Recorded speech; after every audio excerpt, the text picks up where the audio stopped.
কলকাতার সমস্ত মন্ডল প্রেসিডেন্টদেরকে ধন্যবাদ জানাই যে তারা ৭০,০০০ মেম্বার করেছে, ৮২,০০০ মেম্বার করেছে।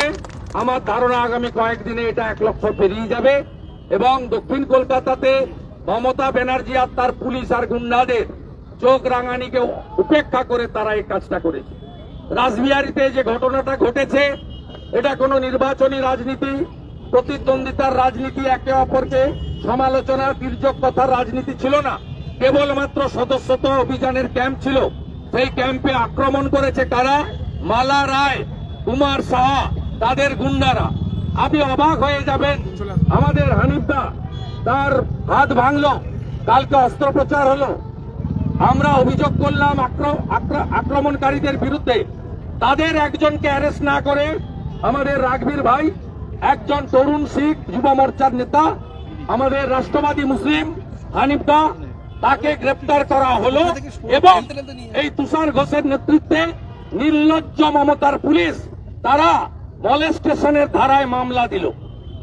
বিচারপতি বুঝেছেন এটা রাজনৈতিক মামলা, তাই এদেরকে বেল দিয়েছে।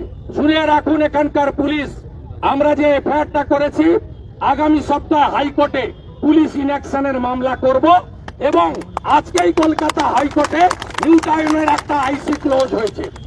পশ্চিমবাংলার পুলিশ যদি মনে করে ভারতীয় ন্যায় সংহিতাকে না মেনে শুধু two satisfied Mamata and her company, তাদেরকে স্যাটিসফাইড করে চলবো আর আইন তার নিকুচি থাকুক, আইন মানব না, এ জিনিস হবে না।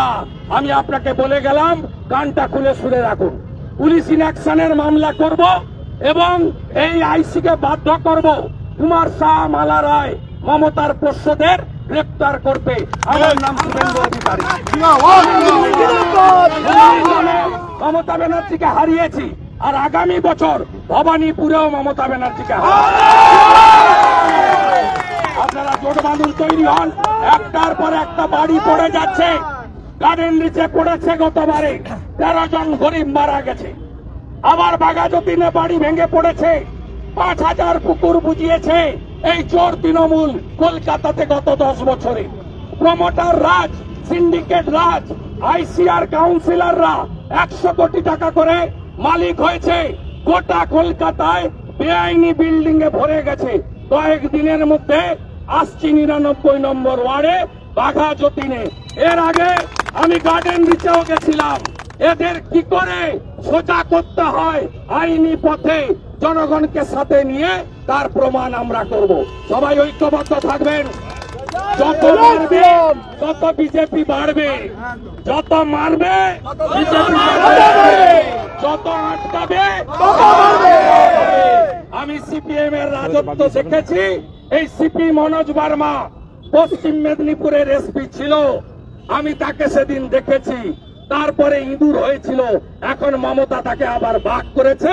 ২৬-এর পরে তুষার ঘোষ আর মনোজ বার্মা দুজনকেই ইঁদুরের থেকেও নিচে নামাবো।